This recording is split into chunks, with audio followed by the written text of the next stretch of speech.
श्याम मानव channel को आपका समर्थन देने के लिए चैनल को जरूर सब्सक्राइब करें। चैनल के नोटिफिकेशन पाने के लिए बेल आइकन भी दबाएं। आदरणीय और प्यारे मित्रों, आज का अपना विषय है विवेकवाद, बुद्धि प्रामाण्यवाद क्या है, क्या विज्ञान शाश्वत है। बुद्धि प्रामाण्यवाद से हर सवाल का जवाब मिल सकता है। क्या हम पुराणकालीन चीजें भी जांच सकते हैं। अध्यात्म और विज्ञान पार्ट 5। हमने कुछ विज्ञान के नियम देखे हैं। मैं केवल आपको याद दिलाने के लिए, आगे की बातें आपके जहन में ठीक ढंग से लिंक हो जाए, इसलिए कुछ बातें याद दिलाना चाहता हूं। हमने विज्ञान के नियम देखे थे कि विज्ञान कभी बदलता नहीं।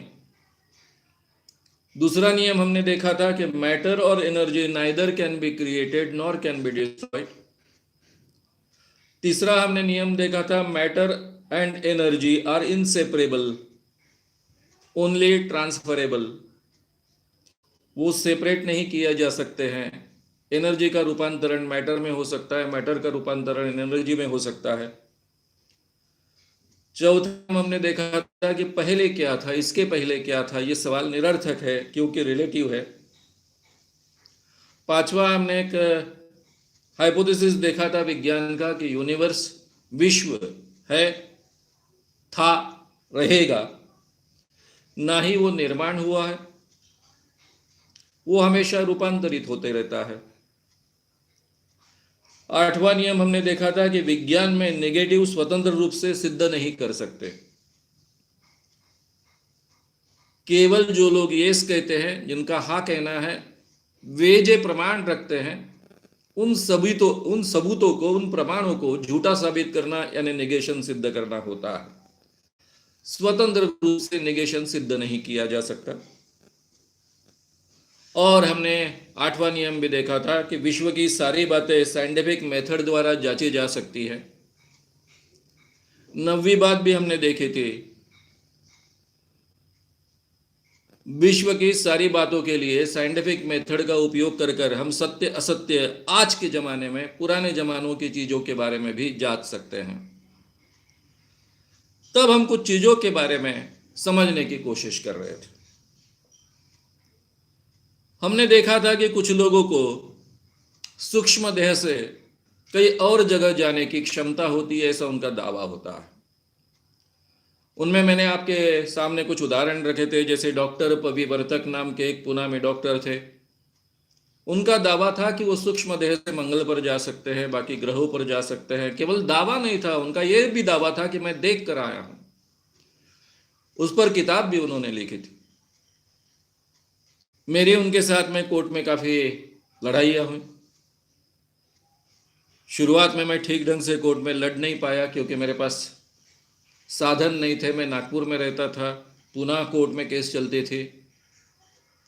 मुझे लगा था कि मैंने कोई इनका डिफेमेशन किया ही नहीं है, इसलिए मुझे कुछ शिक्षा वगैरह होगी नहीं, पनिशमेंट होगी नहीं। लेकिन उसमें एक दिन की पनिशमेंट मुझे दी गई थी, लेकिन वो मुझे महसूस नहीं हुई क्योंकि 4 बजे कोर्ट ने डिक्लेयर की।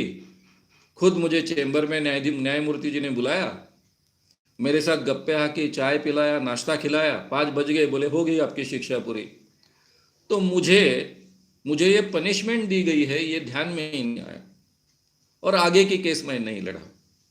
लेकिन उसका बड़ा इश्यू हुआ कि इस आदमी को 1 दिन की शिक्षा हुई। तो जेल में मैं 10 महीने के ऊपर रह चुका हूँ इमरजेंसी में, तो जेल कोई मेरे लिए नई बात नहीं थी।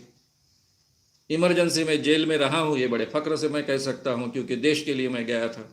इमरजेंसी के खिलाफ आंदोलन कर अंदर गया था। वही बात यहाँ थी, मैंने कोई अपने खुद के निजी हित के लिए तो बात कही नहीं थी, तो 1 दिन का क्या ध्यान देने का। लेकिन जब उस चीज का बार बार उल्लेख होने लग गया तो मैंने फिर डेलिबरेटली उनके बारे में कुछ कहा। उसके ऊपर कोर्ट केस हुई, कोर्ट ने मुझे बाद में छोड़ दिया। मुझे केवल इतना कहा कि ये डिफेमेटरी शब्द होते हैं, उसका उपयोग मत कीजिए, लेकिन आपको ये अधिकार है कि डॉक्टर पविवर्तक झूठ बोल रहे हैं, ये कहने का अधिकार है। केवल डिफेमेटरी शब्दों का आप उपयोग मत कीजिए। आपका काम बहुत अच्छा है, ये सब सेशन कोर्ट ने दिए हुआ जो निर्णय है उस निर्णय में उन्होंने लिखा। उसके बाद भी केस चलती रही। अब वो इस जीवन में नहीं है, तो इसलिए शायद वो सभी केसेस अभी ड्रॉप हो जाएगी। दूसरे थे डॉक्टर JB आठवले, एक जमाने में मेरे बहुत अच्छे मित्र थे, सनातन संस्था के प्रमुख है। यह वही सनातन संस्था है जिसका नाम 4 मर्डर्स में आता है। वे भी दावा करते हैं, मेरे ही सामने दावा किया था कि वो सूक्ष्म देह से मेरे पिछले जन्म में गए थे, पूरी दुनिया को ढूंढ के आए थे। क्या कोई ऐसा पिछले जन्म में जा सकता है क्या?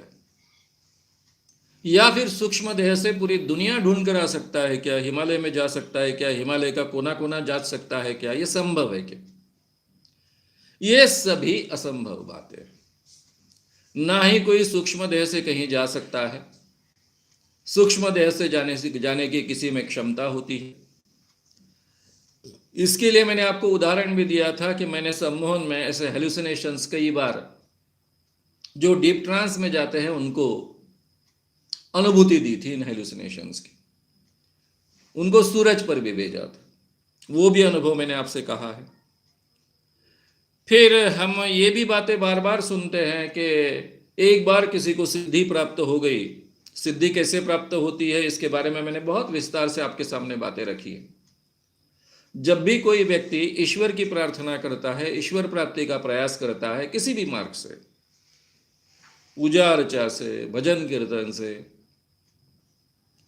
चाहे कोई कड़ी तपश्चर्या कर कर, कोई भी मार्ग से अगर वो ईश्वर प्राप्ति का प्रयास करता है तो उसे बीच में सिद्धि प्राप्त होती है। और जिस व्यक्ति को सिद्धि प्राप्त होती है उसमें 3 प्रकार के सामर्थ्य आते हैं। पहला सामर्थ्य वो लोगों की बीमारियां ठीक कर सकता है। दूसरा सामर्थ्य उसे लोगों का भूत भविष्य वर्तमान, केवल लोगों का नहीं, देश का, राज्य का, विश्व का भूत भविष्य वर्तमान समझ में आता है अपने आप। और तीसरी बात, कोई भी चमत्कार करने का सामर्थ्य उसमें आता है।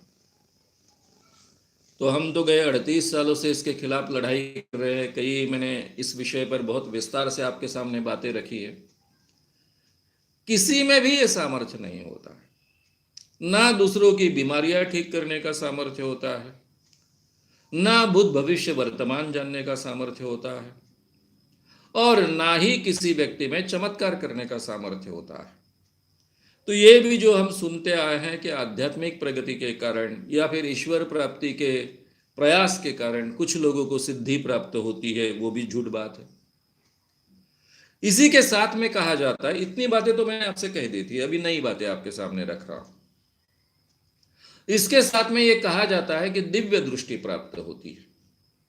अब ये दिव्य दृष्टि जो है अलग अलग लोगों को अलग अलग ढंग से प्राप्त होती है। कैसे प्राप्त होती है? किसी को सिद्धि के कारण प्राप्त होती है, किसी को तपश्चर्या के कारण प्राप्त होती है, किसी को दैवी कृपा के कारण प्राप्त होती है, किसी को कोई मंत्र सिद्ध करने के कारण प्राप्त होती है। अलग अलग धारणाएं हैं। लेकिन दिव्य दृष्टि का मतलब क्या होता है? कि जो यहां बैठे बैठे कहीं का भी देख सकता है, भूत भविष्य वर्तमान भी देख सकता है। जैसे पूना में मैं बैठा हूं, तो पूना से जिस व्यक्ति को दिव्य शक्ति प्राप्त होगी वो बैठे बैठे अपने रूम में अमेरिका में क्या चल रहा है, वॉशिंगटन में क्या चल रहा है, दिल्ली में क्या चल रहा है, राष्ट्रपति भवन में क्या चल रहा है, यहां बैठे बैठे देख सकता है। इसको भी दिव्य दृष्टि कहते हैं। कल जाकर जो होने वाला है, यानी इंग्लिश में इस बात को यहां बैठे बैठे हर जगह की चीज देख सकते हैं, इसको क्लेरोहांस कहते हैं। दिव्य दृष्टि का दूसरा मतलब यह भी होता है कि कल क्या हुआ यह भी देखता है, कल क्या होने वाला है यह भी देख सकता है। इसको भी दिव्य दृष्टि कहा जाता है। तो इस ढंग की कोई दिव्य दृष्टि होती है? अब पुराने जमाने में किसी को दिव्य दृष्टि थी नहीं थी इसके बारे में हम बाद में चर्चा करने ही वाले। लेकिन आज के जमाने में दिव्य दृष्टि का दावा करने वाले काफी लोग हैं। मैं हमेशा कहता हूं कि हमारे दुनिया में एक भी व्यक्ति को दिव्य दृष्टि की क्षमता होती तो सारी दुनिया उसका फायदा उठाती। बिन लादेन कई सालों तक, करीबन 5 सालों तक अमेरिका को मिल नहीं रहा था। बड़े बड़े प्राइजेस उन्होंने उसके लिए डिक्लेयर किए थे कि जो भी पता बताएगा, जानकारी देगा, उसको इतना प्राइज दिया जाएगा, और ये करोड़ों डॉलर्स में था। इतना ही नहीं तो इसके साथ में एक बहुत बड़ी 500 लोगों की टीम उनकी लगातार काम कर रही थी बिन लादेन की जगह ढूंढने के लिए। इतना बड़ा खर्चा उन्होंने उठाया। एक भी दिव्य दृष्टि वाला व्यक्ति उनको मिल जाता तो बिन लादेन का पता चल पाता। और हमारे देश में तो दिव्य दृष्टि के दावे करने वाले गांव गांव लोग मिलते हैं। गांव गांव छोड़िए, शहर शहर मिलते हैं। अभी पर्सनालिटी डेवलपमेंट के नाम पे भी दिव्य दृष्टि वाले कई मिल जाते हैं। यानी पर्सनालिटी डेवलपमेंट के क्षेत्र में भी बहुत ठगी चलती है। स्नेहा देसाई नाम के एक व्यक्ति है, उनके वर्कशॉप में दावा किया जाता है कि आपका थर्ड आई जागृत होता है उनका मेडिटेशन करने के बाद में। तो मेडिटेशन करने के बाद में थर्ड आई जागृत होगा तो क्या होगा? तो वो क्लास में कहते हैं, लोगों को सिखाते हैं कि यहां बैठे बैठे आप जब मेडिटेट करोगे तो आपके घर में क्या चल रहा है ये आपको दिखेगा। कैसे दिखेगा? तो आप खुद जाकर अपने घर में देख सकते हो। आपके मित्र अगर कहीं दिल्ली में है तो दिल्ली में आप देख सकते हो। यानी ये दिव्य दृष्टि हुई थर्ड आई के नाम पर। क्या सही में ये पॉसिबल है? जो लोग डीप ट्रांस में जाने की क्षमता रखते हैं वे हेलुसिनेट करते हैं कि मैं घर जाकर देख रहा हूं। उनको सही में लगता है कि मैं घर जाकर देख रहा हूं, लेकिन ये केवल उनका हेलुसिनेशन होता है, भ्रम होता है। और ये ठग स्नेहा देसाई, ये ठग इसका फायदा उठाता है।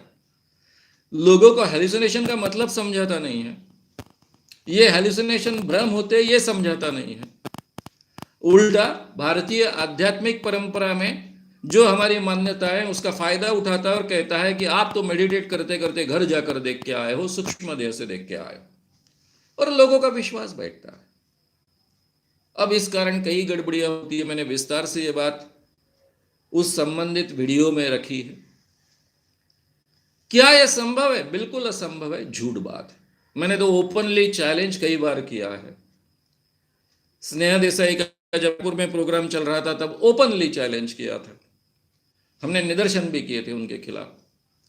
ठीक है, बाकी लोगों को दिव्य दृष्टि प्राप्त हुई ना हुई, आपको तो प्राप्त हुई, आपका तो थर्ड आई जागृत हुआ, उसकी टेस्ट देने के लिए आइए। आए क्या हुए? अरे भाई कैसे आएंगे? किसी की थर्ड आई जागृत होती ही नहीं है। ये तो उनकी ठगी थी। ठग कभी टेस्ट देने के लिए आते हैं क्या? कई पर्सनालिटी डेवलपमेंट वाले इसकी कॉपी करते हैं थर्ड आई जागृत करने की। ये सभी के सभी ठग होते हैं। तो ऐसे कई ठग है जो दिव्य दृष्टि का दावा करते हैं, लेकिन ये दिव्य दृष्टि किसी के लिए भी संभव नहीं है। ये झूठी बात है, ये हमने हमेशा याद रखना चाहिए। अब मित्रों, आगे का नियम, हमने 8 नियम देखे थे, अभी 9वां नियम विज्ञान का। क्या विज्ञान की प्रगति के साथ में अज्ञान खत्म हो जाएगा? यानी कई बार ऐसा लोगों को लगता है कि जैसे जैसे विज्ञान की प्रगति हो रही है वैसे वैसे अज्ञान पूरी से खत्म हो जाएगा। 9वां नियम है कि अज्ञान हमेशा रहने वाला है। हमारा ज्ञान जितना बढ़ता है उतना अज्ञान का क्षेत्र बड़ा है, ये हमारे ध्यान में आता है। यानी कई चीजें ऐसी होती है कि उस समय में हमें उन चीजों के बारे में पता नहीं होता है। जैसे पहले हमें हमारे इस पहाड़ के पीछे क्या है पता नहीं था, क्योंकि हम पहाड़ कभी क्रॉस नहीं कर पाए थे। फिर हमें वो पता चला। पहले हमें ऐसा लगता था कि ये समुंदर कहीं अंत ही नहीं होता है इसका। फिर हम समुंदर पर विचरण करने लगे, जहाजों में बैठकर घूमने लग गए। फिर हमें पता चला कि नहीं, उसको भी अंत होता है, छोर होता है। अब हम पृथ्वी का चप्पा चप्पा जान सकते हैं, बैठे बैठे जान सकते हैं हमारे सैटेलाइट्स के जरिए। ग्रह माँ की हमें ठीक ढंग से जानकारी नहीं थी, अब बहुत अच्छी जानकारी है। इतना ही नहीं तो हमारी मिल्की वे गैलेक्सी की अच्छी जानकारी है। हमें यह भी ज्ञात है कि केवल एक मिल्की वे गैलेक्सी नहीं, ऐसी कई मिल्की वे गैलेक्सीज, यानी इस ढंग की कई गैलेक्सीज है, ये भी हमको पता है। तो हमें विश्व की जैसे जैसे जानकारी ज़्यादा मिलती जाती है, वैसे वैसे हमारे ध्यान में आता है कि हमें ज्ञात नहीं है ऐसा बहुत बड़ा दायरा अभी बाकी है। पहले हम मानते थे कि पानी बहुत गहरा हो होकर कितना होगा, पहले कल्पनाएं की जाती थी कि 1-2 किलोमीटर गहरा होगा। फिर हमें पता चला कि नहीं, पानी बहुत गहरा हो सकता है समुद्र का। एक चीन की पनडुब्बी है, वो 4027 मीटर नीचे गई, यानी 4 किलोमीटर नीचे गई। उसके पहले अमेरिका की मरियाना ट्रेंच नाम की एक पनडुब्बी थी 1960 में, वो 11,000 मीटर नीचे गई थी, यानी 11 किलोमीटर नीचे तक गई थी। तो कहने का मतलब ऐसा है कि जितना जितना हमारा ज्ञान बढ़ता है, उतना उतना अज्ञान का दायरा हमारा बड़ा है, इसका हमें एहसास होता है। इसलिए अज्ञान तो हमेशा रहने वाला है। हम जितना भी ज्ञान प्राप्त करते जाएंगे, उतना अज्ञान का दायरा हमारा है, बाकी है, अभी जानना बाकी है, यह हमारे ध्यान में आता रहेगा। अब इसमें 10वां नियम तैयार होता है। अगर हमारा अज्ञान का दायरा बहुत बड़ा है, तो कई लोग सवाल खड़ा करते हैं कि भाई आप जिन चीजों को आज समझ नहीं पाए, जैसे स्वर्ग को आप समझ नहीं पाए, मृत्यु लोक को आप समझ नहीं पाए, नरक कहाँ है समझ नहीं पाए, कल जाकर जैसे आपका संशोधन बढ़ेगा, आपके विज्ञान का ज्ञान बढ़ेगा, तब इन चीजों का आपको पता चल जाएगा। जैसे आप आत्मा आप नहीं देख पा रहे, आत्मा आपको आज पता नहीं चल रही, कल जाकर पता चले। क्या यह संभव है? हमेशा याद रखिए कि आज जो बातें विज्ञान के जरिए, साइंटिफिक मेथड के जरिए, वैज्ञानिक प्रक्रिया के जरिए असिद्ध साबित हुई, झूठी साबित हुई, वो कल जाकर सत्य साबित नहीं होने वाली। इसका मतलब ये नहीं कि अज्ञान का दायरा बड़ा है, इसका मतलब ये नहीं कि पहले से हम जो चीजें जानते थे वो आज असिद्ध हो रही है सिद्ध, कल जाकर वो सिद्ध होगी, ये संभव नहीं है। इतना हम ध्यान में रखिए। अब आप में से कोई बोलेगा कि कोई स्वर्ग किसी दूसरे तारामंडल में मिल गया, तो दूसरे गैलेक्सी में मिल गया, तो भाई जो स्वर्ग का वर्णन मिलता है, जिसके आधार पर हम स्वर्ग की कल्पना करते हैं, उसका तो बहुत विस्तार से वर्णन है ऋग्वेद में, कई जगह पर, बाइबल में, कुरान में, ओल्ड टेस्टामेंट में। ये जो वर्णन है वो वर्णन तारामंडल से संबंधित नहीं, इसलिए इस ढंग के वर्णन की कोई चीज कहीं हो नहीं सकती है, इतना तो हम डेफिनेटली कह सकते हैं। इसलिए धर्म की जो बातें आज जांच ली है, वो कल जाकर सिद्ध होने की बिल्कुल गुंजाइश नहीं है। अब इसमें से और एक सवाल हमारे सामने खड़ा हो रहा है, और जो हम सब के लिए बहुत महत्वपूर्ण है। क्या हम पुराने जमाने में जो बातें घटित हुई, उनकी संभाव्यता सही में घटित हुई थी या नहीं हुई थी, ये आज के जमाने के विज्ञान के आधार पर जांच सकते हैं? जी हां, जांच सकते हैं, और बहुत सटीक तरीके से जांच सकते हैं, और बहुत ही कॉन्फिडेंस के साथ में ये बातें हुई है नहीं हुई है, ये बातें हम कह सकते हैं। तो ये विज्ञान के नियम हैं। हमने बहुत विस्तार से अध्यात्म और विज्ञान, इसमें क्या फर्क है देखा है। अध्यात्म का, ज्ञान का मार्ग जो कहा जाता है, वो मार्ग अस्तित्व में ही नहीं है, ये भी हमने देखा है। अध्यात्म में जो अच्छी अच्छी बातें कही है, वो सभी बातें हमने उठाई है, अलग अलग विषयों में उठाई है, ये भी कहा है। लेकिन जहां से विज्ञान खत्म होता है, वहां से अध्यात्म शुरू होता है। ऐसे नाम का कोई अध्यात्म, स्पिरिचुअलिज्म इस दुनिया में नहीं है। ये भी मैंने बहुत ही आत्मविश्वास के साथ और सब प्रमाणों के साथ आपके सामने रखा। अब मित्रों, इस आध्यात्म और विज्ञान की हमने विस्तार से चर्चा की। अभी तक हमारी अनुभूतियां क्या होती है, जिसे हम व्यक्तिगत अनुभव कहते हैं, सब्जेक्टिव एक्सपीरियंसेस, और वस्तुनिष्ठ अनुभव, ऑब्जेक्टिव एक्सपीरियंसेस क्या होते हैं, इसमें क्या भेद होता है, ये भी हमने विस्तार से देखा है। स्पिरिचुअलिज्म की व्याख्या क्या की जाती है, ये भी हमने विस्तार से देखा है। विज्ञान की व्याख्या क्या की जाती है, ये भी हमने विस्तार से देखा है। जिन लोगों ने शुरुआत के ये एपिसोड सुने नहीं है, वे इजीली श्याम मानव यूट्यूब चैनल पर जाकर ये सबके सब अभी तक के 4 एपिसोड सुन सकते हैं और सभी बारीकियां जान सकते हैं। ये सब हमने समझने की कोशिश क्यों की? क्योंकि हमको रैशनलिज्म क्या होता है, बुद्धि प्रामाण्यवाद क्या होता है, वैज्ञानिक दृष्टिकोण अमल में लाना यानी क्या होता है, ये हमें समझना है। इसलिए मेरे जीवन में जब मैंने ये मूवमेंट शुरू की अखिल भारतीय अंधश्रद्धा निर्मूलन समिति के नाम से, तब मुझे हमेशा यह सवाल पूछा जाता था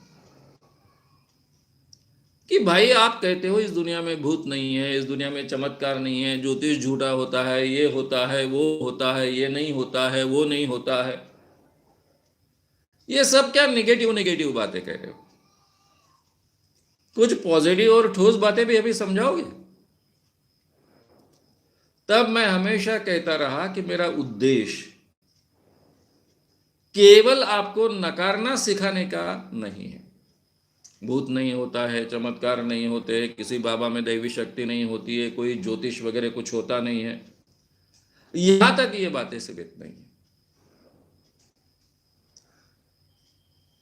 सही माने में हमने बुद्धिवादी बनना चाहिए, वैज्ञानिक दृष्टिकोण रखने वाले बनने चाहिए, जिसको बुद्धि प्रामाण्यवादी कहा जाता है, रैशनल कहा जाता है, वो बनना चाहिए। ये इसके पीछे का सही उद्देश्य, क्योंकि रैशनैलिटी इंसान को बलवान बनाती है, हर सवाल का सही सत्य जवाब पाने के लिए हमें प्रवृत्त करती है।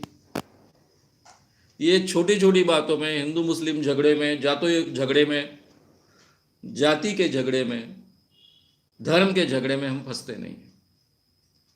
एक व्यापक दृष्टिकोण स्वीकारने वाले मानवतावादी इंसान, उनमें से निर्माण होने की गुंजाइश बहुत बढ़ती है। इसलिए मित्रों, ये विवेकवाद और बुद्धि प्रामाण्यवाद क्या है, ये हम समझ रहे हैं। मैंने बेसिक चीजें आपके सामने पूरी तरह से ये 4 एपिसोड्स में रखी है, इसलिए बहुत ही कम समय में मैं बुद्धि प्रामाण्यवाद आपके सामने रख पा रहा हूं। आज के जमाने में जिसको रैशनलिज्म कहा जाता है, बुद्धि प्रामाण्यवाद कहा जाता है, उसको ही भारतीय परंपरा में विवेकवाद कहा गया है। विवेकवाद, हमारी विवेक बुद्धि से हर चीज का, हर सवाल का जवाब हमने ढूंढना चाहिए, ये विवेकवाद। ये विवेकवाद किसने रखा? चार्वाकों ने रखा। लोकायत और चार्वाक, ये 2 परंपराएं भी मानी जाती है और एक भी परंपरा है ऐसा भी माना जाता है। मैं जब तत्वज्ञान अलग अलग जो हमारे भारतीय परंपरा के तत्वज्ञान हैं वे जब शुरू करूंगा, तब चार्वाक आपके सामने बहुत विस्तार से लेने वाला हूं। इसलिए मैं केवल अभी उल्लेख कर कर आगे जा रहा हूं। भारत में ये चार्वाक परंपरा, लोकायत परंपरा, बुद्ध परंपरा, ये तीनों अलग अलग परंपराएं भी मानी जाती है। बहुत सशक्त परंपराएं रही है और ये भारतीय परंपराएं रही, ये भारतीय तत्वज्ञान का हिस्सा रही। चार्वाक परंपरा पर कोई भी लिटरेचर आज जैसे के वैसे उपलब्ध नहीं है, उसे नष्ट किया गया बड़े पैमाने पर। लेकिन चार्वाकों के विचारधारा पर जो टीका की गई, आलोचना की गई, उसके आधार पर हमें वो परंपरा क्या है समझ में आता है। अब मैं बहुत पढ़ने वाला लड़का था, बहुत पढ़ता रहता था। मुझे लगता है शायद 1973 की बात है, मेरे उम्र की 22-23 साल की बात। मैं जयप्रकाश नारायण संगठन था तरुण शांति सेना, उसमें शरीक हुआ था। 2-3 सालों से काम कर रहा था। और हमारा पूना के उरली कांचन, पूना के पास से एक उरली कांचन नाम की जगह है जहाँ नेचुरोपैथी का बड़ा सेंटर है, सर्वोदयी लोगों से ही जुड़ा हुआ वो सेंटर है। वह हमारे आचार्य दादा धर्माधिकारी ट्रीटमेंट के लिए, रहने के लिए आए थे। अब वहां कुछ माह तक वो रहने वाले थे, तो हमारा उनके साथ में एक शिविर तय हो गया। 15-20 दिन हम उनके साथ में रहे। वो अलग अलग विषयों पर हमारे साथ में एक तरफ भाषण देते थे, बाद में चर्चाएं होती थी, व्यक्तिगत भी काफी चर्चाएं होती थी। फिर वो बहुत बड़े व्यक्ति होने के कारण, बहुत मशहूर व्यक्ति होने के कारण उनको पुणे में किसी किसी काम से बुलाया जाता था। तभी मैंने हिमालयाची सावली, डॉक्टर श्रीराम लागू और नट सम्राट नाम का ये 2 नाटक, ये दोनों डॉक्टर श्रीराम लागू के नाटक थे। और उसी के साथ में मुझे लगता है, या फिर आसपास कभी तो भी, मुझे अभी एग्जैक्टली समय याद नहीं है, पीडीए नाम की एक संस्था है पुणे में, उनका एक चारवाक पर का नाटक देखा था। विद्याधर जी पुंडलिक नाम के लेखक ने वो नाटक लिखा था। मेरे मित्र के, सुधीर गाडगीळ नाम के मेरे मित्र के वो ससुर है, इसलिए ये नाम भी मुझे ठीक ढंग से याद में रहा बाद में, नहीं तो लेखक के नाम कई बार भूल जाते। और पहली बार ये नाटक चारवाक पर था और चारवाक विचारों से मेरा परिचय हुआ।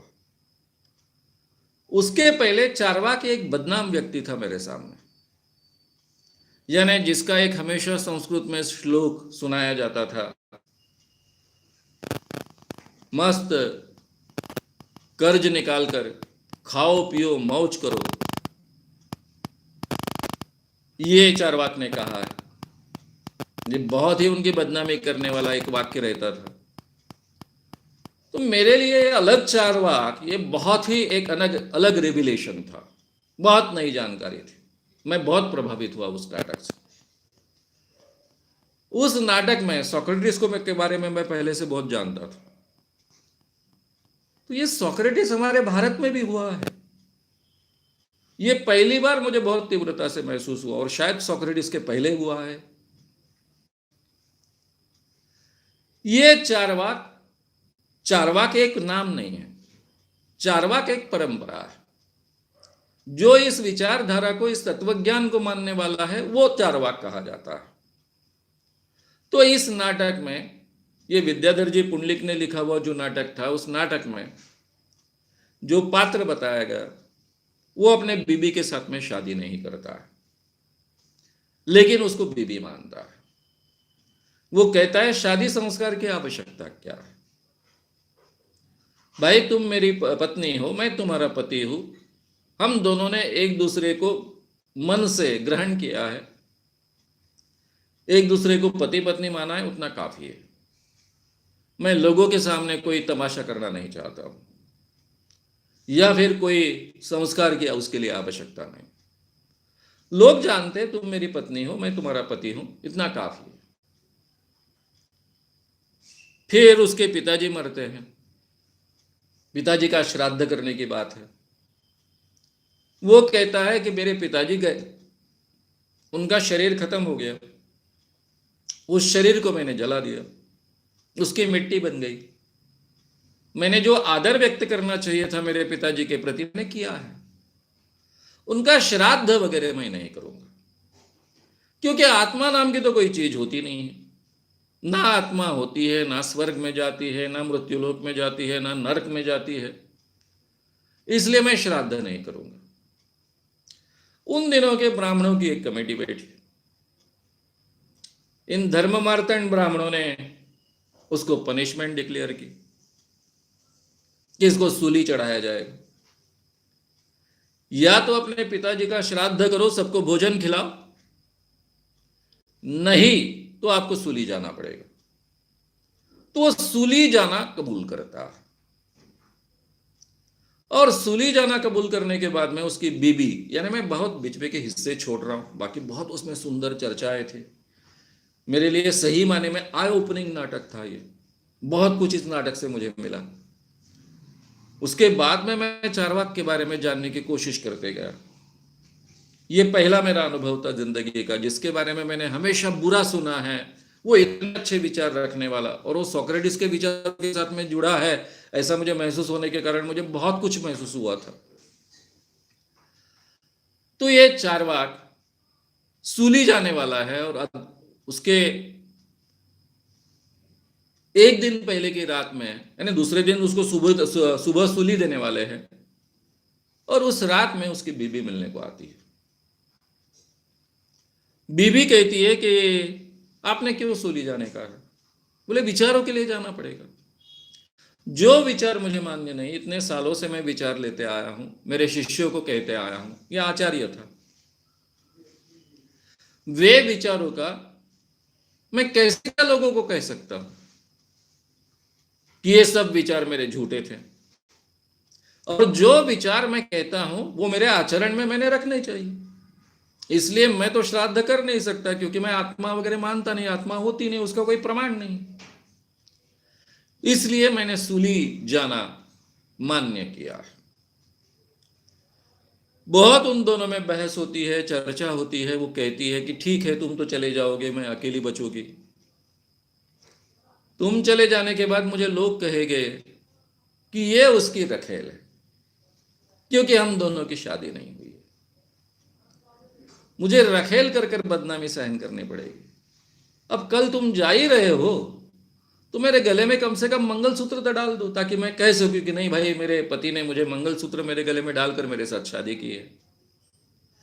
तो चारवाक हंसता है और कहता है कि भाई, अपने पत्नी को कहता है कि मैं क्यों जा रहा हूं सूली? विचारों के लिए सूली जा रहा हूं, और तुम मेरी पत्नी हो, मैं तुम्हारा पति हूं। मैं बार बार कहते आया हूं, सारे दुनिया के सामने कहते आया हूं, उतना काफी है। मंगलसूत्र डालने से कोई पत्नी बनता है? कोई पति है ये सिद्ध होता है? तो मैं जिन विचारों के लिए झगड़ते आया हूं, जिसके लिए मैं सूली जा रहा हूं, उसके ही विपरीत बात कर कर मैं सूली जाऊं, और वो मंगलसूत्र गले में डालना नकारता है। और वहां इस नाटक का शायद अंत होता है। मैंने बहुत पहले देखा है, इसलिए मुझे बहुत डिटेल्स इसकी याद नहीं है। तो ये मेरा चारवाक का पहला प्रमाण था, या फिर परिचय था, बोलिए। और उसके बाद में मैंने चारवाक ढूंढने की कोशिश की। हमारे एक मित्र है, बहुत विद्वान मित्र है, डॉक्टर आह सालुंखे। इन्होंने चारवाक पर आगे चलकर किताब लिखी। बहुत मेहनत से उन्होंने एक किताब लिखी है। वे संस्कृत के अध्यापक रह चुके हैं। तो फिर इस कारण चारवाक का और ज्यादा परिचय हुआ। फिर चारवाक पर बाकी भी लोग लिखते गए, और चारवाक की अलग अलग बातें पता चलने लगी। दूसरा एक चारवाक का बहुत सुंदर प्रसंग है। मैंने जब ये अंधविश्वास के खिलाफ काम शुरू किया तो सब लोगों को मैं साथ में जोड़ता था,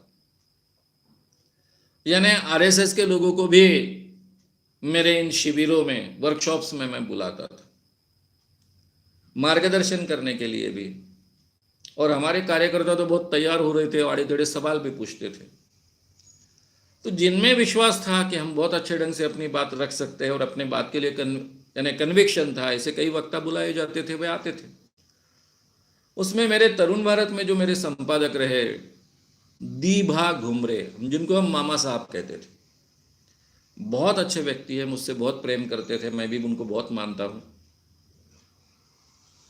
उन्होंने मुझे पत्रकारिता सिखाई, उन्होंने और मागो वैद्य जी ने। तो उनको मैं हमेशा अलग अलग व्याख्यानों के लिए बुलाता था। वे भी बड़े उत्साह से आते थे, विचारों से सावरकरवादी थे, तो उनको मैं अच्छा काम करता हूँ ऐसा लगता था, इसलिए सपोर्ट भी काफी अच्छा करते थे, तरुण भारत में संपादक होने के बावजूद। उन्होंने एक कथा सुनाई। उन्होंने कहा था कि आज जो शाम तुम्हारे सामने, शाम मानो बातें रख रहे हैं, ये सब चारवाक परंपरा की विवेकवादी बात है। ये 2,500-3,000 साल पहले, 3,500-4,000 साल पहले चारवाक कहते थे। महाभारत में एक आखिरी के चारवाक का उल्लेख है।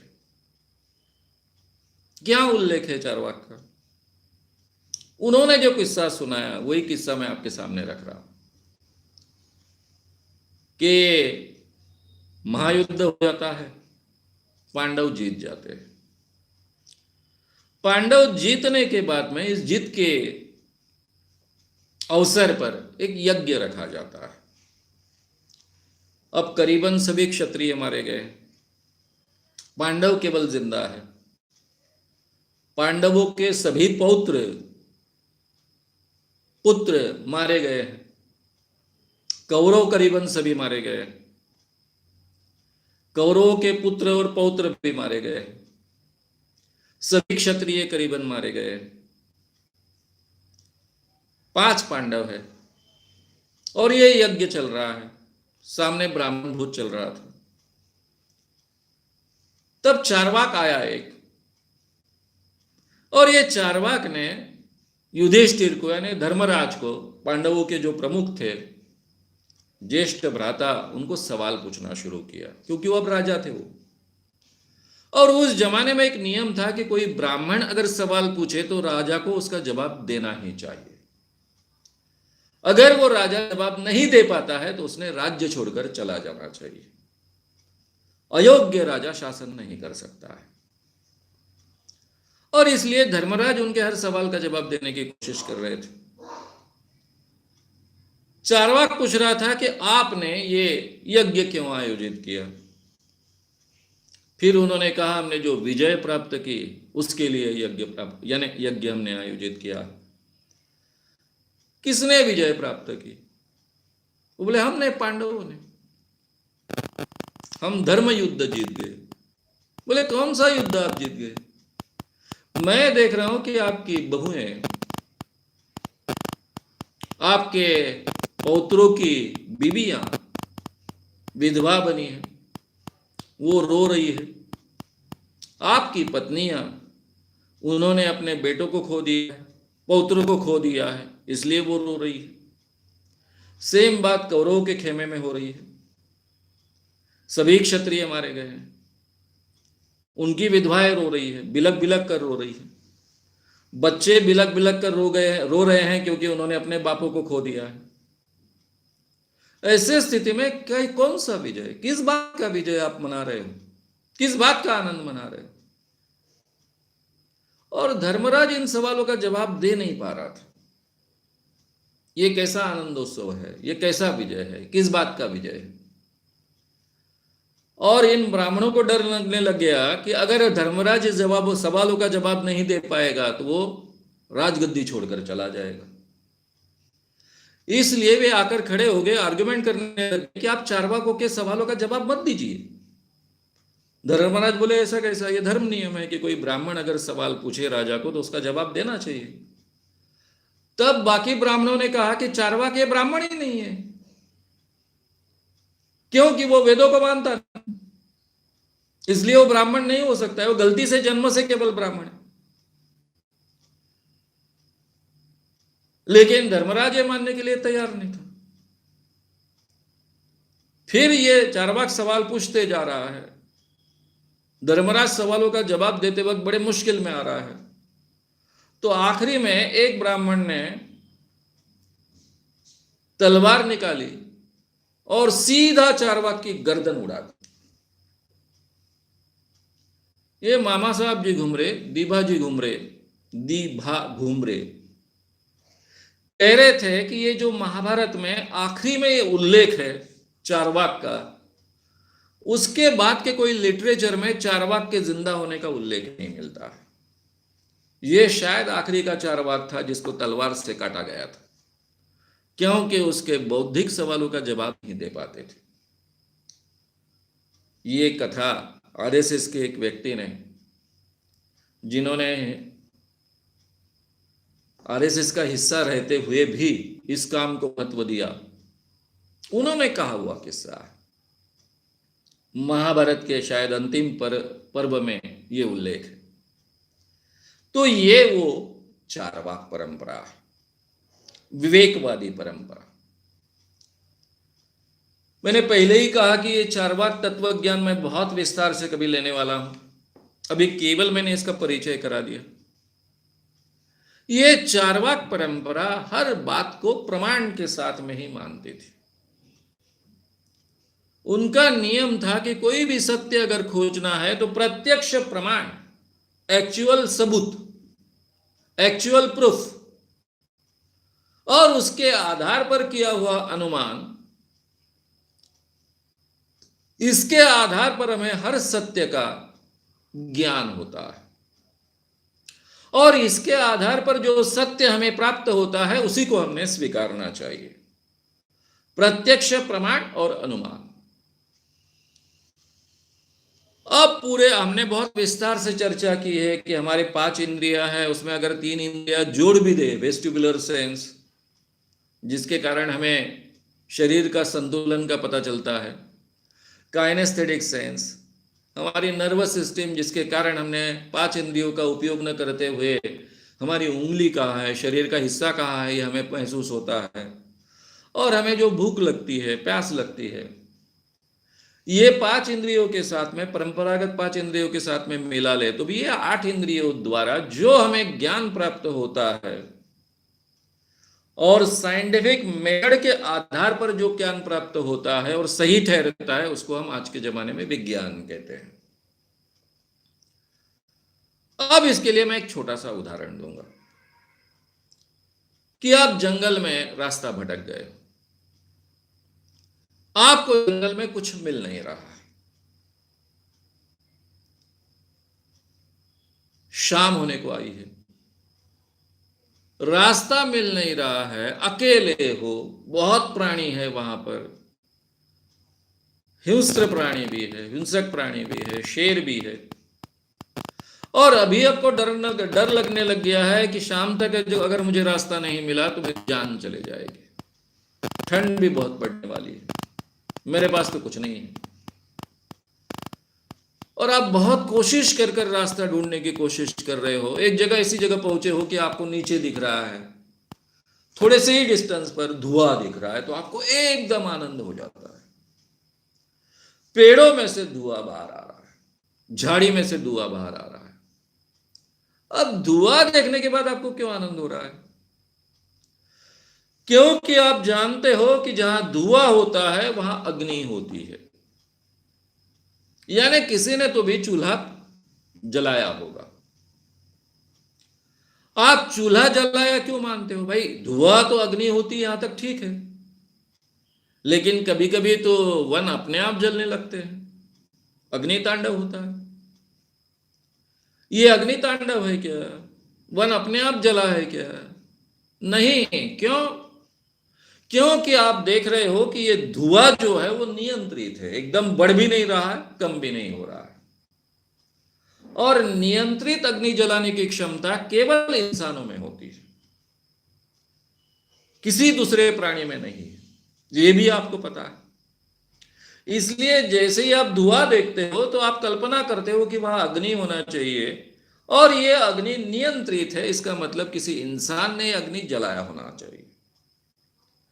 फिर आपको केवल धुआं एक नहीं दिखता है, 2-3 जगह पर धुआं दिखता है, नजदीक नजदीक में धुएं के अलग अलग छोर दिख रहे हैं, अलग अलग जगह से धुआं आ रहा है, तो आप एकदम आश्वस्त बनते हो कि यहां इंसानों का गांव होना चाहिए। घर घर में शायद शाम का समय है तो चूल्हा जल रहा है, चूल्हे में से धुआं आ रहा है, इसका मतलब वहां गांव होना चाहिए। यानी आपने केवल धुआं देखा, लेकिन धुएं के आधार पर आपने अनुमान किया कि जहां धुआं होता है वह आग होती है उसके मूल में। यह धुआं नियंत्रित है, नियंत्रित अग्नि जलाने की क्षमता केवल इंसान में है, यानी इसका मतलब वहां इंसान होना चाहिए। धुएं का केवल एक छोर नहीं, अलग अलग छोर से धुआं आ रहा है, इसका मतलब अलग अलग घरों में से धुआं आ रहा है। यह उसके आधार पर आप अनुमान निकालते हो, और उसके आधार पर वहां पर गांव होना चाहिए, ये अनुमान निकालते हो। आपको बहुत आनंद होता है कि कुछ ही समय में चलकर वहां तक पहुंच जाऊंगा तो मुझे गांव के लोग मिल जाएंगे, खाना भी मिलेगा, रहने के लिए जगह भी मिलेगी और मुझे पूरी तरह से सुरक्षा भी मिलेगी। केवल धुआं देखकर आप इन अनुमानों तक पहुंचते हो कि वो इंसानों का गांव होना चाहिए। इसको कहते हैं विवेकवाद का उपयोग करना, इसको कहते हैं बुद्धि प्रामाण्यवाद, इसको कहते हैं रैशनलिज्म, इसको कहते हैं वैज्ञानिक दृष्टिकोण, साइंटिफिक टेम्पर का उपयोग करना। प्रत्यक्ष प्रमाण के आधार पर आप अनुमान लगाते हो और यह अनुमान काल्पनिक नहीं होता है, यह अनुमान हमेशा आपका पुराना अनुभव होता है, आपका यानी अकेले व्यक्ति का नहीं, इंसानों का, इंसान की जाति का।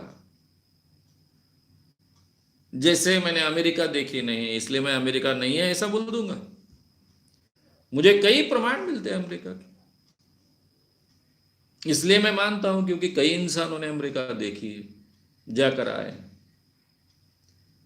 इसलिए केवल मेरे अकेले के अनुभव नहीं, इंसान की जाति के अनुभव, यानी मेरा हर अनुमान मेरे पहले अनुभवों से जुड़ा हुआ होता है।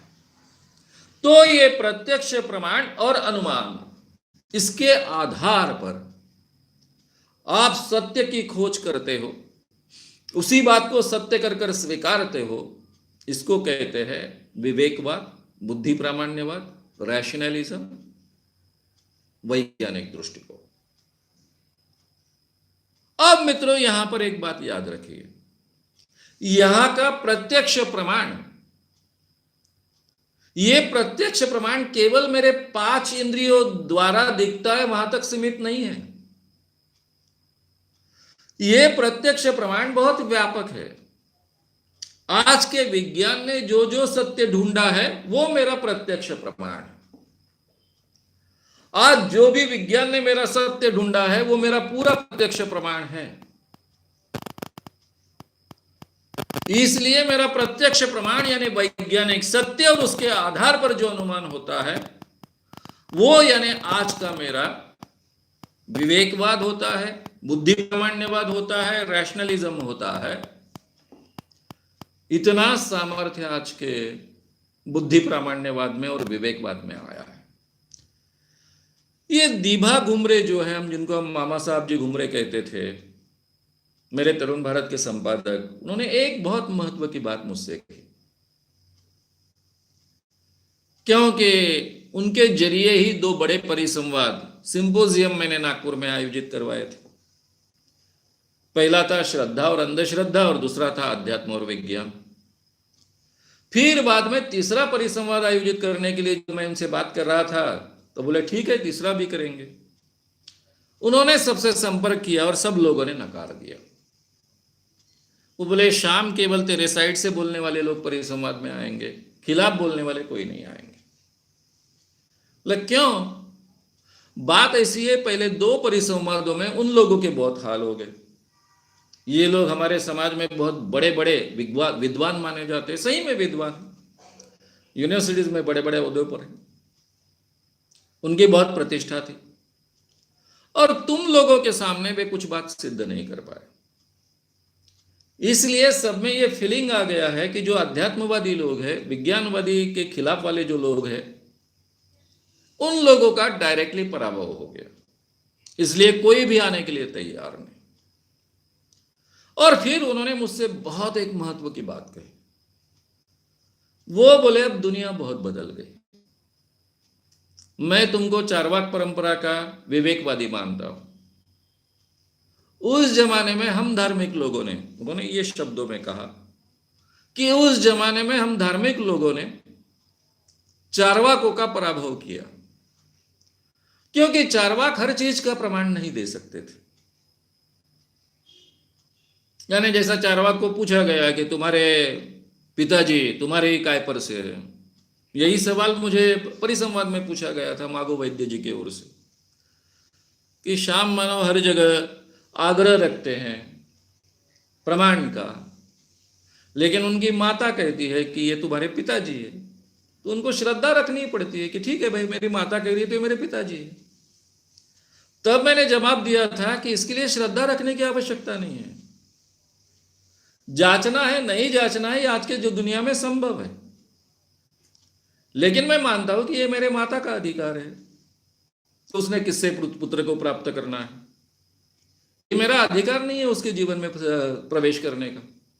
लेकिन जिन लोगों को ऐसा लगता है कि अपने माता का भी चरित्र ढूंढना चाहिए, वो ढूंढ सकते हैं। डीएनए के टेस्ट के आधार पर सही में हम उनके पुत्र है कि नहीं जान सकते आज के जमाने में। ये बात मैंने जाहिर तरीके से परिसंवाद में कही थी, उसका उल्लेख कर वो मुझे कहते हैं कि आज के जमाने में पूरा का पूरा विज्ञान और उसके संशोधन तुम्हारे पीछे खड़े हैं, यानी ये विवेकवादी परंपरा के पीछे खड़े हैं, और इसलिए तुम लोगों का कभी भी पराभव होने वाला नहीं। तुम जो लोग हो, विवेकवादी लोग हो, बुद्धि प्रामाण्यवादी लोग हो, इनके पीछे पूरा का पूरा विज्ञान, उसके अनुसंधान खड़े होने के कारण, एक जमाने में जैसे कुछ प्रूफ न दे सकने के कारण चार्वाकों का पराभव हुआ, वैसा आज के जमाने में तुम लोगों का पराभव होने की कोई गुंजाइश नहीं है। और मुझे लगता है ये सबसे बड़ी उनकी सदिच्छा थी मेरे काम के प्रति, मैं उनको बहुत मानता हूं। तो ये मामा घुमरे जी ने इस ढंग से इस बात को मेरे सामने रखा था। तो मित्रों, आज के जमाने में ये विवेकवाद, रैशनलिज्म यानी प्रत्यक्ष प्रमाण यानी वैज्ञानिक संशोधन और उसके आधार पर किया हुआ अनुमान, ये मिलकर होता है हमारा विवेकवाद, बुद्धि प्रामाण्यवाद। और इस विवेकवाद के आधार पर और बुद्धि प्रामाण्यवाद के आधार पर हम अपने हर सवाल का जवाब प्राप्त कर सकते हैं। मैं हमेशा कहते आया हूं कि ऐसा कोई जवाब नहीं है कि जिसका सही जवाब आज के जमाने में हम नहीं दे सकते, जो आपके और मेरे जीवन से संबंधित है, और जिसका जवाब पहले हमें मालूम था, हमारी धार्मिक परंपराओं को मालूम था, हमारे आध्यात्मिक लोगों को मालूम था, और उसका जवाब आज का विज्ञान नहीं दे सकता है। ऐसी एक भी चीज नहीं। मैं केवल ये बोलते नहीं आया हूं, अभी तो मैं बहुत नम्र भाषा में ये सब बातें रखता हूं, लेकिन शुरुआत में इतनी नम्र भाषा में बोलने का मुझे अवसर ही नहीं था। मुझे डायरेक्ट चैलेंज देने पड़ते थे हर बात के लिए। मैं करीबन इस देश के 50 यूनिवर्सिटीज में गया हूं व्याख्यानों के लिए। सबसे ज्यादा विद्वान लोग यूनिवर्सिटी में होते हैं ऐसा माना जाता है, और जब भी यूनिवर्सिटी में ये व्याख्यान रखा जाता था, बड़े पैमाने पर सब लोग इकट्ठा होते थे, सभी प्रोफेसर इकट्ठा होते थे, क्योंकि उनके लिए बहुत विपरीत बात होती थी मैं बोलने वाला था वो। और तब मैं शुरुआत में ही कहता था कि 3 घंटे में आपके सामने बोलने वाला हूं। हमेशा ऐसा कहा जाता है कि विज्ञान बहुत आधा अधूरा है, कई सवालों के जवाब नहीं दे पाता है। आप कोई भी सवाल पूछिए, अंत में क्वेश्चन आंसर सेशन से मैं हर सवाल का जवाब दूंगा। मेरी शर्त इतनी है कि सवाल सच्चा होना चाहिए, मूर्खता का सवाल नहीं होना चाहिए। यह मूर्खता का सवाल क्या होता है, फिलोसॉफी में इसकी बहुत चर्चा की जाती है। अगर किसी ने यह सवाल पूछा कि कल जाकर अगर बकरे को अंडा हुआ तो बकरे के अंडे का साइज क्या होगा, यह मूर्खतापूर्ण सवाल है। बकरा मेल है, सस्तन प्राणियों में मेल को कोई बच्चा नहीं होता है, और सस्तन प्राणियों को अंडा भी नहीं होता है। इसमें दो झूठी बातें। बकरा सस्तन प्राणी है, वो मेल होने के कारण उसको बच्चा नहीं हो सकता है, और बकरी को भी अंडा नहीं हो सकता है, बकरी को बच्चा होगा डायरेक्टली। इसलिए यह मूर्खतापूर्ण सवाल है, इसका जवाब नहीं दिया जा सकता। तो ऐसे मूर्खतापूर्ण सवाल मत पूछिए। जो सवाल हमारे विश्व में घटते हैं, हमारे आसपास घटते हैं, हमारे जीवन में घटित होते हैं, ऐसे हर सवाल का जवाब आज के विज्ञान ने ढूंढ लिया है। और मैं 38 सालों से इस क्षेत्र में काम कर रहा हूं, कई यूनिवर्सिटीज में गया हूं, कोई भी आज तक एक भी सवाल ऐसा खड़ा नहीं कर पाया कि जिसका जवाब आज का विज्ञान नहीं दे पाया है। ये जो मिस्ट्रीज मिस्ट्रीज कर कर बातें कही रहती है वो सब झूठी होती है। ऑलरेडी उसका जवाब आया हुआ होता है, उसका जवाब ज्ञात होता है। ये झूठी बातें बार बार फैलाई जाती है। पहले सोशल मीडिया नहीं था तो ये झूठी बातें फैलाने के लिए शायद माध्यम की कमी थी, बड़े पैमाने पर ये झूठी बातें फैलती नहीं थी। लेकिन ये झूठी बातें नकारने वाली भी चीजें जल्दी फैलती नहीं थी। आज के इंटरनेट के जमाने में, सोशल मीडिया के जमाने में दोनों बातें जल्दी फैलती है। इसलिए अगर आप कोशिश कर कर इंटरनेट पर ढूंढिएगा तो आपको हर सवाल का साइंटिफिक जवाब मिल जाता है। थोड़ी आपको कोशिश करनी पड़ती है। तो विज्ञान ने इतनी प्रगति तो डेफिनेटली की कि हमारे हर सवाल का वो जवाब दे सके। जो सवाल हमारे मन में निर्माण होते हैं, हम पर हुए संस्कारों के कारण निर्माण होते हैं, धार्मिक संस्कारों के कारण निर्माण होते हैं, उन हर सवाल का जवाब आज के जमाने में सत्य के आधार पर हमें मिल सकता है। और इसका जरिया है विवेकवाद, बुद्धि प्रामाण्यवाद। इसी को कहते हैं वैज्ञानिक दृष्टिकोण। हर सवाल का जवाब वैज्ञानिक प्रक्रिया के आधार पर जांच कर ढूंढना, इसको ही कहते हैं वैज्ञानिक दृष्टिकोण। सेम थिंग विवेकवाद है, सेम थिंग बुद्धि प्रामाण्यवाद है। तो विवेकवाद, बुद्धि प्रामाण्यवाद, ये बड़े बड़े शब्द हमें महसूस होते हैं, लेकिन वो बहुत आसान चीज है। प्रत्यक्ष प्रमाण, एक्चुअल प्रूफ प्लस अनुमान प्लस उसके आधार पर जो अनुमान किया जाता है, ये दोनों मिलाकर जो सत्य हमें प्राप्त होता है उसको स्वीकारना, यानी हम कहते हैं बुद्धि प्रामाण्यवाद, उसको कहते हैं विवेकवाद, उसको कहते हैं रैशनलिज्म। अब सवाल ऐसा है कि इसके आधार पर हम पुरानी बातों का सत्य जान सकते हैं कि नहीं। जैसे कि महाभारत में संजय ने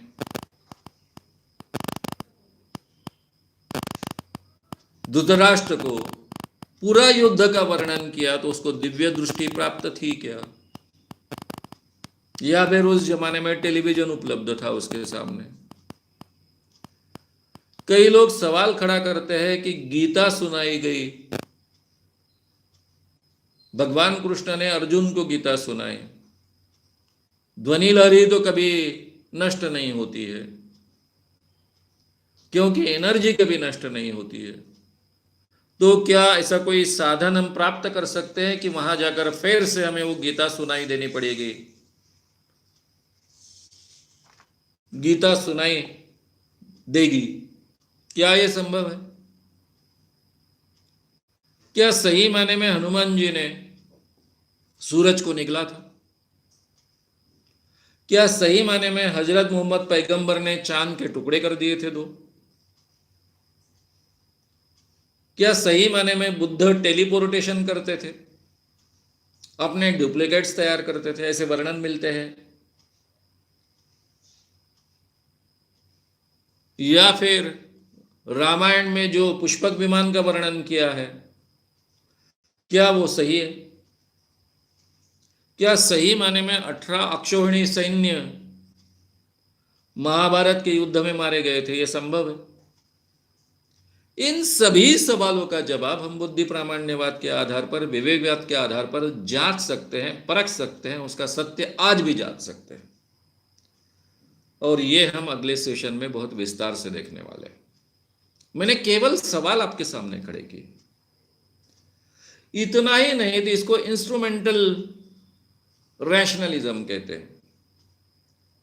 ये रैशनलिज्म हो, ये चाहे वैज्ञानिक, जिसको हम साइंटिफिक टेम्पर कहते हैं, वैज्ञानिक प्रक्रिया कहते हैं, ये फुटपट्टी है, स्केल है जांचने वाली, सत्य जांचने वाली स्केल है। हम जिसके लिए जांच रहे हैं उसके अनुसार उसके जवाब बदलते हैं। इसको इंस्ट्रूमेंटल मैग्नेटिज्म कहने का प्रघात है, सॉरी, इंस्ट्रूमेंटल रैशनलिज्म कहने का प्रघात है। मैग्नेटिज्म गलती से मेरे मुंह में शब्द आ गया। जैसे मुंबई ये शहर है, मुंबई में अतिरिक्त जनसंख्या आ रही है, सबको बंद कर देना चाहिए, नहीं तो मुंबई की पूरी व्यवस्था बिगड़ जाएगी। करनी है नहीं करनी है? इंस्ट्रूमेंटल रैशनलिज्म के आधार पर इसके जवाब अलग अलग होंगे। केवल मुंबई के हित के बारे में सोचना है तो इसका जवाब अलग होगा। महाराष्ट्र का ये मानिए, महाराष्ट्र की राजधानी मुंबई है, कैपिटल मुंबई है, इस ढंग से उस सवाल का जवाब ढूंढा तो उसका जवाब अदर आएगा, दूसरा आएगा। और मुंबई पूरे देश की आर्थिक राजधानी है, तो वहां से बिहार से लोग आते हैं, उत्तर प्रदेश के लोग रोजगार के लिए आते हैं, अलग अलग प्रांतों से लोग आते हैं, तो उनको मुंबई में प्रवेश देना चाहिए नहीं देना चाहिए, इसका जवाब अलग होगा। केवल मुंबई के हित के बारे में सोचेंगे तो उसका जवाब अलग होगा, महाराष्ट्र के हित के बारे में सोचेंगे तो उसका जवाब अलग होगा, और देश के हित के बारे में सोचेंगे तो उसका जवाब अलग होगा। ये स्केल है, सत्य जांचने की स्केल है। ये भी हम कैसे देख सकते हैं, ये आगे के सेशन में देखेंगे। श्याम मानव चैनल को आपका समर्थन देने के लिए चैनल को जरूर सब्सक्राइब करें। चैनल के नोटिफिकेशन पाने के लिए बेल आइकन भी दबाएं।